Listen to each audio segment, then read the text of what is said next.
I wonder what it would say for the 1920s. Yeah. Neo-mercantilism in American official thinking in the 1920s and early 1930s. William Right. J. Barber. Right. For the first century and a half following Adam Smith's denunciation of the quote mercantile system, economists regularly echoed his critique of the doctrines and policies associated with the economic nationalism of the 17th and 18th centuries. This, of course, did not silence the voices of such heretics as Henry C. Carey or Friedrich List, nor did it preclude governments from pursuing policies that orthodox economic theory could demonstrate to be misguided. However prevalent such views and practices might have been in the 19th and early 20th centuries, they still lacked intellectual respectability. Probably most academic economists of this period could identify with J. Lawrence Laughlin's comment to William Graham Sumner in 1884 to the effect that exposing the fallacies of mercantilism was the primary justification for instructing students in the history of economic thought.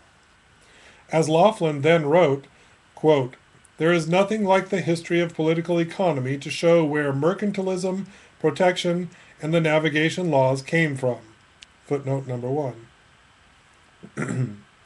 In light of the emotional charge associated with mercantilism, as well as the multitude of substantive interpretations to which it is subject, one might be tempted to apply this term, the judgment passed by a distinct... Interesting term. Multitude of substantive explanations of it. Multitude of substantive interpretations. Of it, yeah. Mm-hmm. Multitude of substantive. Just those 3 words. Put his name down. Remercantilism. Multitude of substantive interpretation. That's what we've been reading.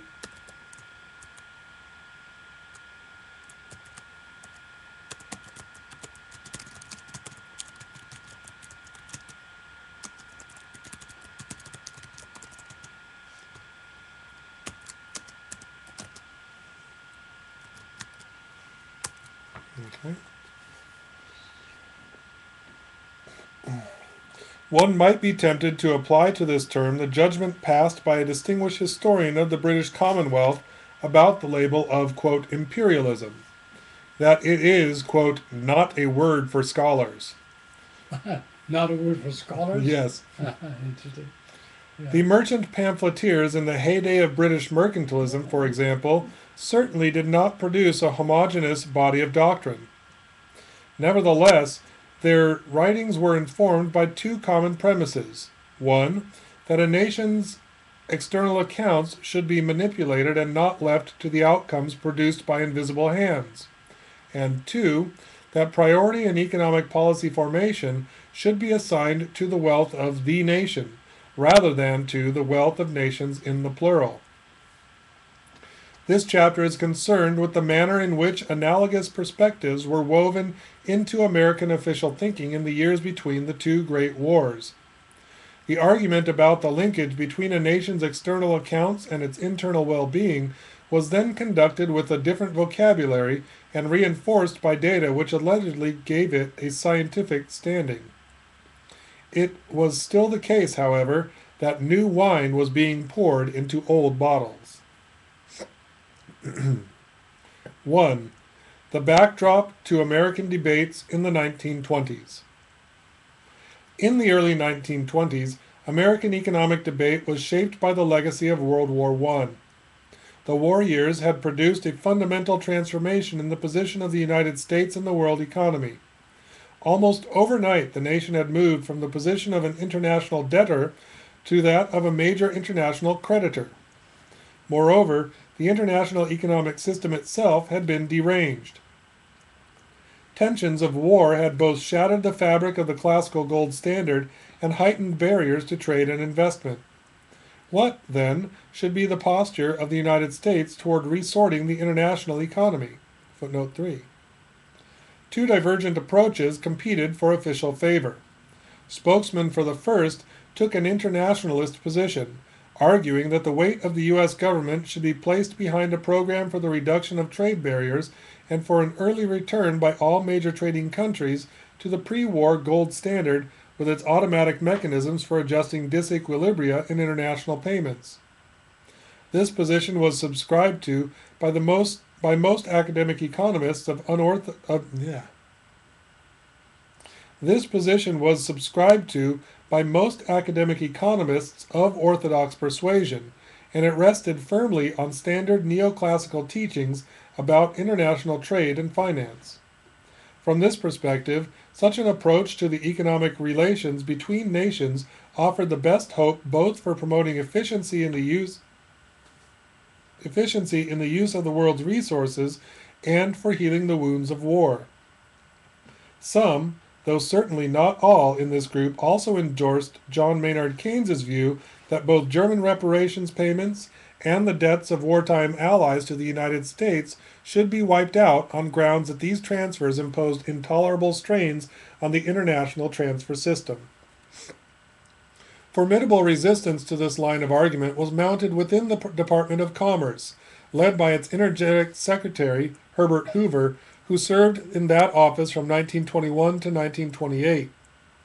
In this view of matters, the overriding priority of policy should be to build a new Jerusalem in the United States. That's an interesting sentence. A new Jerusalem in the United States.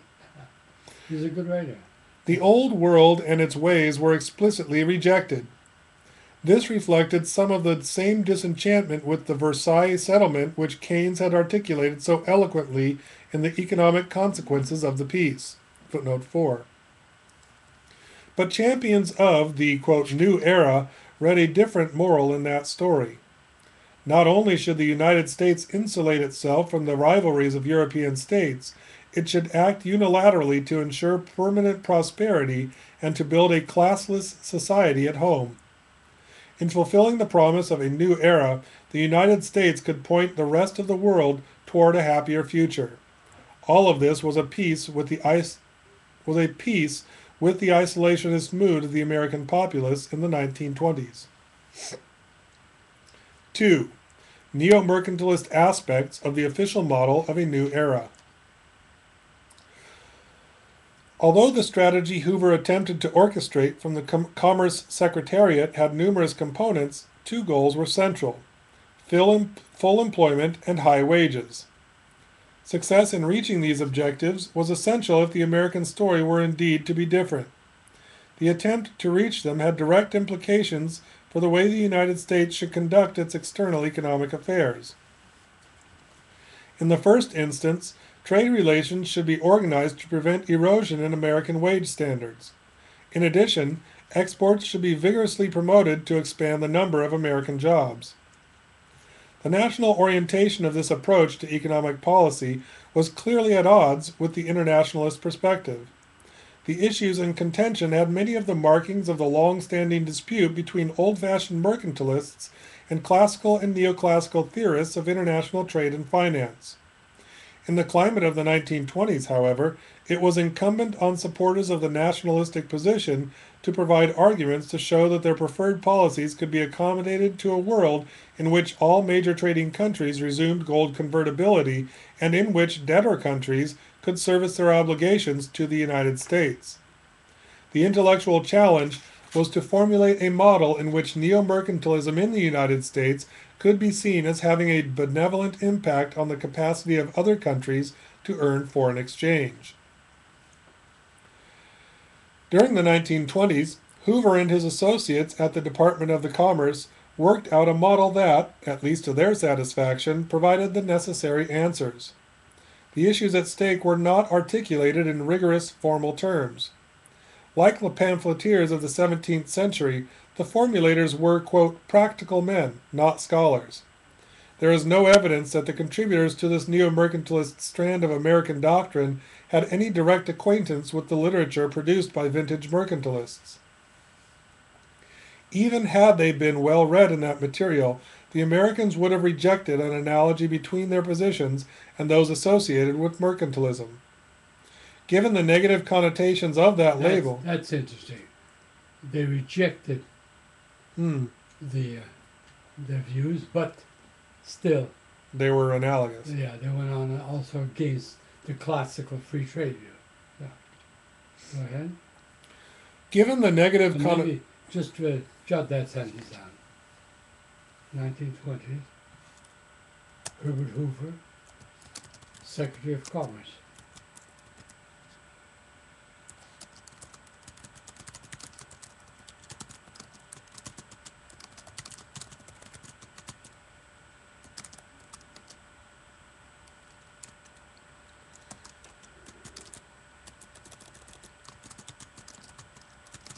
And his associates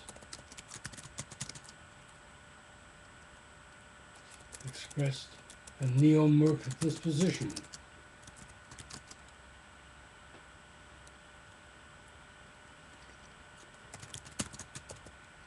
But okay, they rejected, as we have,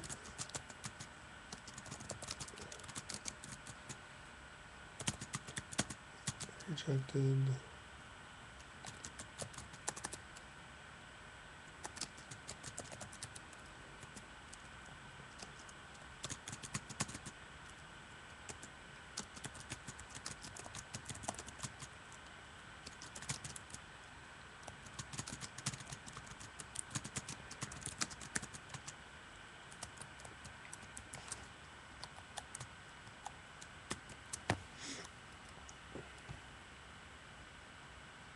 okay.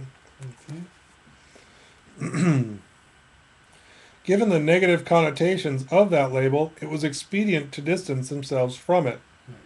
There are, however, arresting similarities in the approaches of the American neo-mercantilists and their old-fashioned predecessors. The implicit model of American neo-mercantilism was never codified in any single document, but its essential features can be extracted from various Department of Commerce reports and internal official memoranda. In this scheme of things, it was an article of faith that a high-wage policy in the United States required shelter for American workers from competition with, quote, cheap labor abroad. In Hoover's view, the American government had an obligation to reinforce, quote, high standards of living amongst our working people by protecting them as far as we can from underpaid subnormal living conditions of competitive industries in manufacturing countries. This had overtones of a rather naive appeal to the, quote, pauper labor argument for tariffs, an argument long since discredited by orthodox economic theory. Hoover and his associates, however, moved beyond the cruder statements of that position.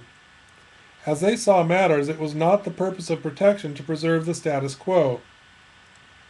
Tariffs should instead be used to promote adjustments designed to raise the nation's productivity and living standards.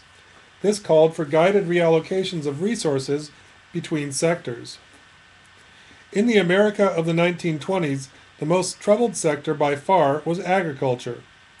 The war had induced a major expansion in U.S. farm production for export. But as European agriculture recuperated from the war's devastation, that market shrank as quickly as it had grown. American farm prices, particularly for the staple food products, sank precipitously. The domestic farm lobby sought a remedy by proposing a type of neo-mercantilist intervention of its own.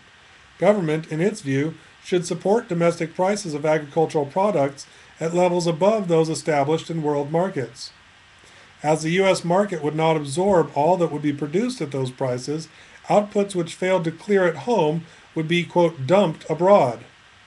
If this dual price system were to survive, tariff protection on farm products which the United States exported was imperative. Otherwise, the domestic support price would be undercut by re-imports of products sold to foreigners at lower prices. Hoover was a determined opponent of the farm lobby's variant of neo-mercantilism. The dual price strategy would tend to encourage greater agricultural output, which was the reverse of what the situation required. Agricultural production, and especially that of the basic foodstuffs that appeared to be in chronic surplus, should be reduced. In Hoover's alternative program for improving the plight of farmers, governmental intervention to manipulate the nation's trade pattern was assigned an important role, but the form it should take was altogether different. With respect to this matter, neo-mercantilism in the Hoover style had two important components. First, high rates of duty should be imposed